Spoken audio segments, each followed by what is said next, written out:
Rosita Faritripera, mis amigos, el día de hoy les voy a preparar un contenido de la batalla de Monterrey. Y para esto traje de invitado a mi compadre Chale de la Fuente. Carlos, ¿cómo estás, compadre? ¿Cómo estás? Pensé en ti para invitarte al programa, compadre. Sobre todo porque eres regio y criado, nacido en San Nicolás, ¿verdad? Claro, exalcalde de San Nicolás. Exalcalde de San Nicolás, exdiputado federal, ahora diputado local en el Congreso, ¿verdad? Aquí estoy en el Congreso del Estado. Y tenemos un tema tan bonito que hay que platicar tal cual. Quiero recrear todo este camino del ejército americano, de cómo vino llegando a Monterrey, porque es un suceso que la mayoría no conocemos y que tanto el barrio antiguo, el obispado, tiene tanto esencia histórica, pero no nace ahí todo, nace aquí en San Nicolás, donde llega la tropa americana. Aquí es donde se instala. Imagínate si ahorita está bonito. Imagínate cuando venían del sur de Texas, pasando por todo Nuevo León, Anáhuac, Lampazos, puro mezquite, puro desierto, compadre. Entonces llegaron y vieron aquí puro bosque, compadre. Estamos en qué colonia, a ver. Aquí estamos en Futuro Nogalar. Este parque, desde que yo era niño, estaba hermoso. Muchos árboles de muchos años. Grandísimo. Hay muchos árboles de más de 100 años en este parque. Imagínate en esa época cómo estaba, que quiere un área verde. Y así lo marca la historia, que los soldados se instalan en un bosque. En un bosque. A cerca de 3 o 4 kilómetros del centro de la ciudad, ¿no? Sí, creo que 3 millas antes de llegar a Monterrey. Y aquí estaba el bosque. Entonces por eso, mira, como yo no soy experto en historia, mejor le pedí a mi cronista norestense, Hernán Blanco, que nos diera este contexto y este recorrido. Y que nos saque de dudas, porque luego... Sí. ¿Qué onda? ¿Cómo estás? Bien. Chale, ¿ya listo para dar valor?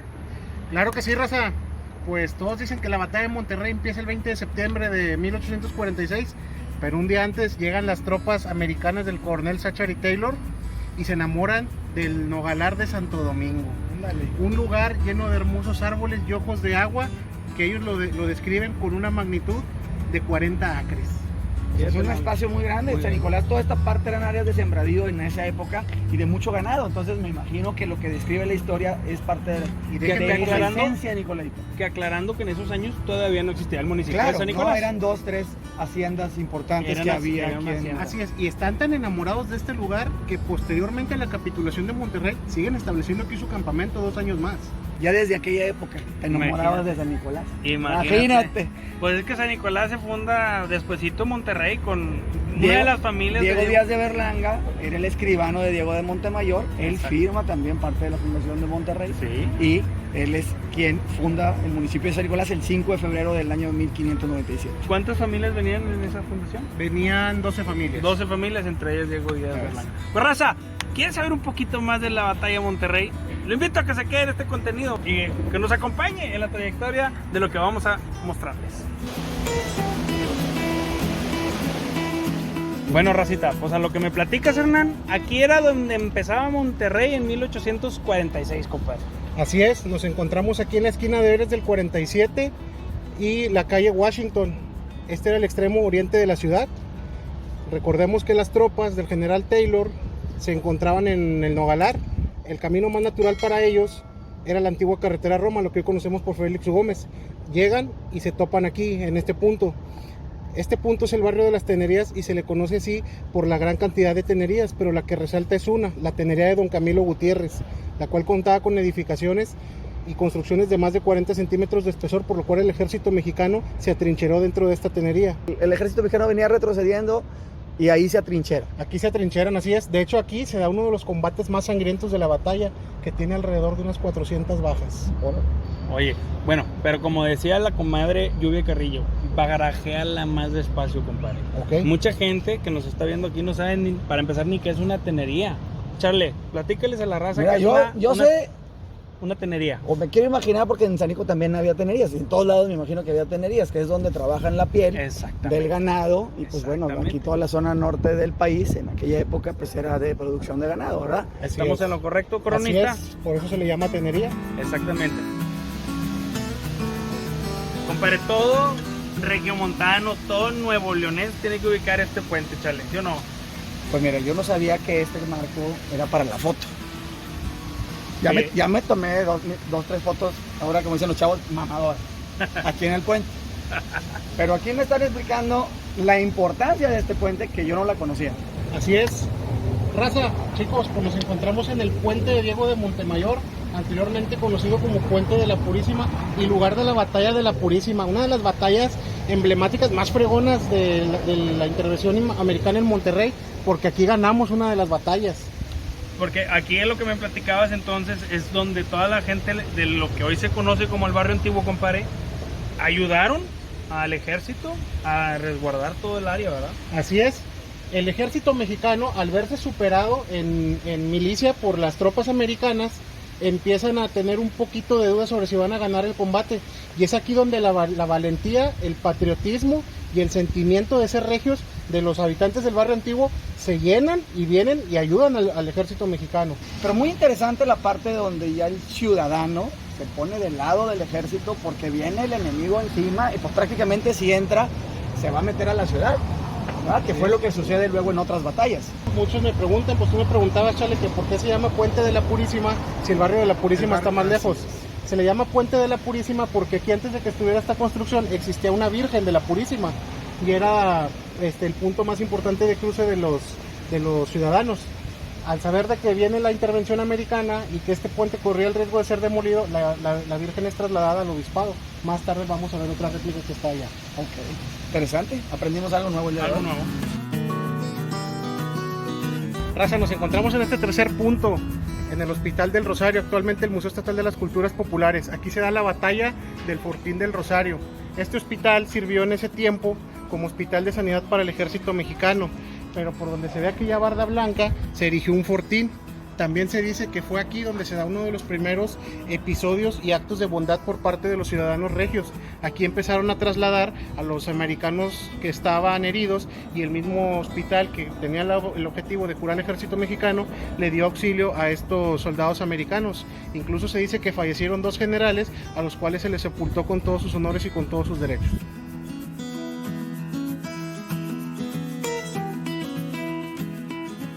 Chicos, pues nos encontramos en un punto bien importante, el obispado. Dicen que quien controla el obispado controla la ciudad de Monterrey. ¿Por algo será, compadre? No, y es esto algo muy evidente, ya que nos encontramos situados en una loma que tiene vista 360 grados de la ciudad de Monterrey. El ejército americano, sobre todo las tropas del general Ward, tenían la consigna de tomar el obispado para saber quién venía proveniente de México y quién venía proveniente de Tamaulipas y así reforzar las defensivas de invasión. O sea, lo que entiendo es que Taylor estaba peleando en el centro de Monterrey. Taylor lo que buscaba era tomar los fuertes de la ciudad de Monterrey. Donde estaban los soldados mexicanos. Así es. Y el otro general Ward viene directamente a tomar el obispado. Así es, las tropas de Ward se mueven sin que las tropas mexicanas se den tanta cuenta, ya que estaban enfocados en los combates de Monterrey, cuando el plan original era invadir el obispado. Y se rumora mucho que cuando ganan el obispado se cae la moral. Sí, tomemos en cuenta que el obispado, si nosotros lo vemos desde el centro de Monterrey, quitamos todos los edificios, el obispado tiene una vista perfecta. Cuando el ejército mexicano ve que se guisa la bandera americana, pues el patriotismo, el heroísmo y las ganas de pelear se van por los suelos, pierden los ánimos y esto es lo que hace que el ejército mexicano empiece a perder las ganas de seguir luchando.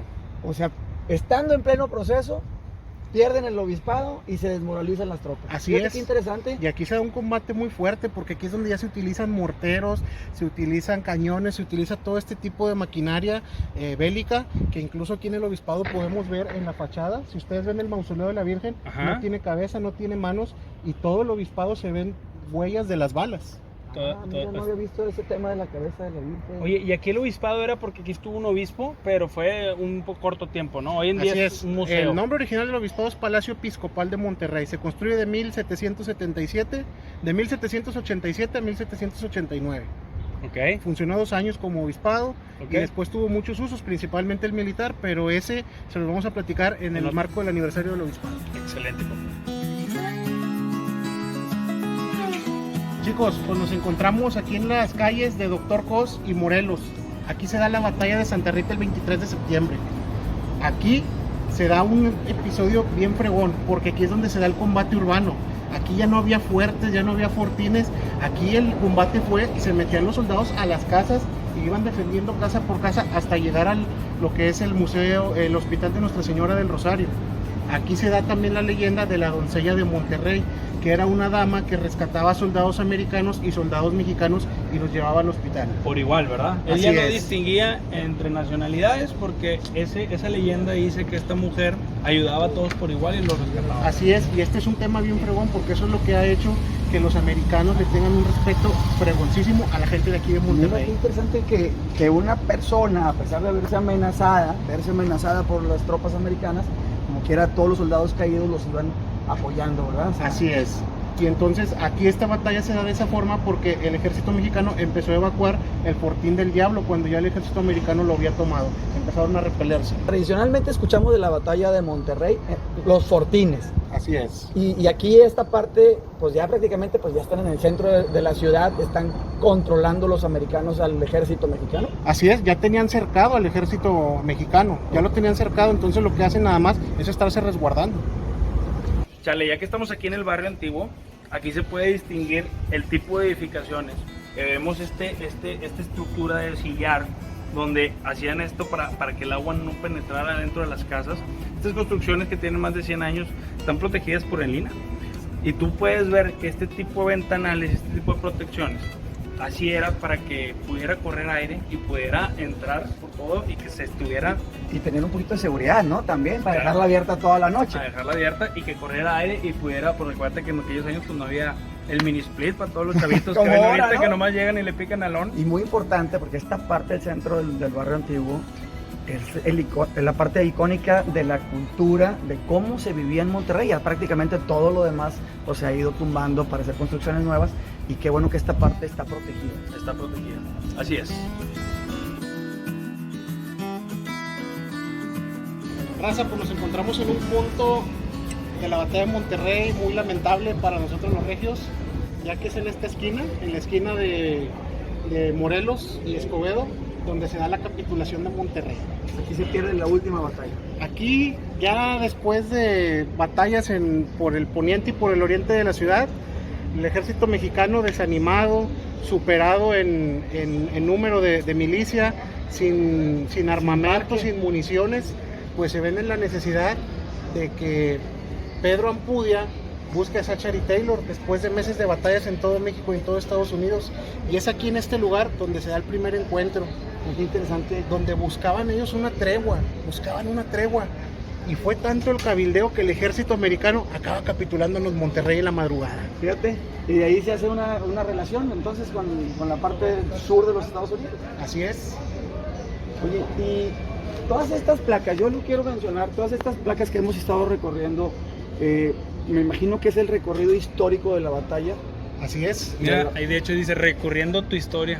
Fíjate, 10 de 10. Y está muy padre porque hoy que estamos viendo el video, pues la gente puede caminar lo que caminamos, pónganse un zapato cómodo, no se van a venir en botas si estuvo pesadito, pero vale la pena, son lugares históricos que difícilmente los conocemos y por ello felicitar aquí a mi amigo Fari porque está haciendo este video para que la gente tenga el conocimiento de lo que existe y de lo que vivimos y de cómo se ha forjado esta gran ciudad. Y de hecho, yo quería comentar, hubo 2 años de invasión aquí en el estado, ¿no? Así es, incluso está documentado que hubo un gobernador o una administración americana. Y ellos controlaban, tanto que ni siquiera había congreso en esa época. Pues de hecho todo esto que hizo Estados Unidos en Monterrey, aquí en Nuevo León, detonó en que se perdiera después con Santa Ana y Juárez todo el tema de territorio mexicano con los Estados Unidos, lo que viene siendo Texas, Nuevo México y todo esto, Sí, ¿verdad? pero cuando uno busca la historia, había muchas empresas, vamos a decir, o tiendas americanas o de apellidos americanos aquí, como que luego aquí se establecieron algunas familias, ¿no?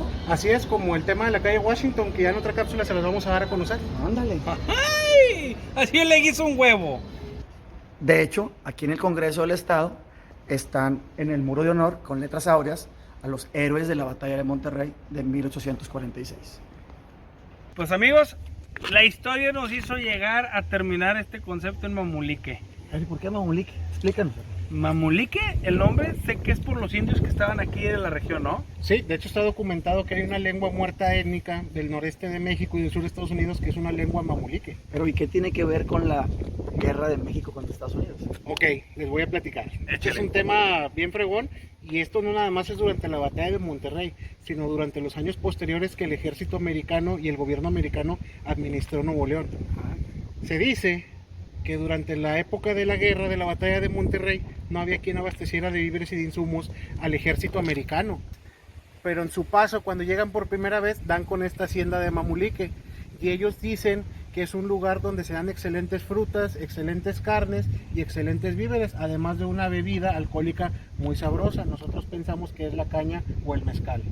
Posteriormente en sus viajes al venirse a abastecer de víveres se dan cuenta que aquí se organizan muy buenos fandangos, lo cual llega a oídos del general Zachary Taylor, quien después emprende un viaje a la hacienda de Mamulique y se entrevista con su propietario, quien es Mariano Arista. Para esto él organiza un fandango, el cual Zachary Taylor describe en sus memorias que es un lugar muy bonito, con un arroyo y con mujeres hermosas. Dale, por eso daba la vuelta. Se enamoró mi compadre porque tenía su querida aquí en Mamulique. Y gracias a Mamulique, raza, es que Estados Unidos tiene una muy buena perspectiva, por así decirlo, así es, de los regios, papá. Zachary Taylor describe que la gente de Monterrey era gente muy patriótica, era muy amable y era muy trabajadora. Cuando posteriormente Zachary Taylor toma el control de Monterrey, a los 6 meses él se postula a la candidatura a la presidencia de Estados Unidos ganándola, y eso hace que él, mediante su gobierno, se le reconozca a la ciudad de Monterrey y a todo México, y le hace que le tengamos un gran respeto. Inclusive hay una leyenda y hay una fotografía donde dicen que John F. Kennedy visitó de niño la ciudad de Monterrey, algunos de los puntos donde fue la batalla. O sea, donde estuvimos el día de hoy. Así es. Algo más interesante que nos dio todavía. Oye, y la tradición oral también cuenta que aquí había un personaje, una leyenda, que era la persona que le sacaba a este general Taylor, a Zachary Taylor. Le sacaba información. Le sacaba información. A ver, cuéntanos. Pues hay una leyenda que cuenta la gente de aquí y algunos investigadores. Dicen que en las salidas de Zachary Taylor y de algunos otros jefes militares, pues como decían, Mamulique y sus mujeres hermosas, pues que estas mujeres hermosas emborrachaban a los generales y les sacaban sopa de qué eran las intenciones que venían a hacer ellos aquí a estos lugares. Mira, qué interesante. Oye, pues entonces se puede decir que en Nuevo León, los acontecimientos bélicos que ha tenido Nuevo León, las ha ganado gracias al alcohol. Así es que échese una buena cerveza y disfrute. Hicimos un recorrido único, inigualable, chale, porque nadie lo había hecho. No hay, bueno, hasta ahorita no hay algo documentado como lo que acabamos de hacer, y gracias por acompañarnos. La verdad es que fue una experiencia única y no sé con qué te quedas, compadre. ¿Qué es lo que más te gustó? Mucha historia. Hice el recorrido prácticamente de Monterrey, todo el centro de Monterrey. Me quedo con 2 ampollas en los pies porque caminamos todo el centro en botas. La verdad es que los 3 traemos botas, así que no nos fue parejo. Pero muy bonito, lugares muy emblemáticos. Bueno, parte de la historia de esta gran batalla, la batalla más importante que tuvimos los mexicanos contra el ejército de los Estados Unidos. Exactamente, y nomás como dato, y me lo dijo Hernán, esta es la primera guerra registrada en el mundo de un país a otro. Porque acuérdate que antes de eso, todo era reinos, eran monarquías, eran otro tipo de cosas. Entonces, como país, México contra Estados Unidos fue la primera guerra registrada y obviamente la ganaron nuestros compatriotas de Estados Unidos. Pero fue muy peleada, muy defendida nuestra ciudad, tanto que es reconocida por el propio gobierno de los Estados Unidos. Espero que les haya gustado este contenido, raza. Vamos a seguir teniendo más contenido. Estén al pendiente, suscríbanse, compartan este video y cualquier duda que tengan, algún punto o alguna historia de la que gusten que hablemos, escríbanosla aquí en los comentarios. Pues así como dice mi compadre Chale, les dejamos las cuentas aquí oficiales de Chale de la Fuente. Lo pueden seguir en Instagram, en Facebook y en Twitter. Como Chale de la Fuente. Y ya sabe, racita, Fari Trips, sigan al pendiente el contenido del regionalismo del noreste de México.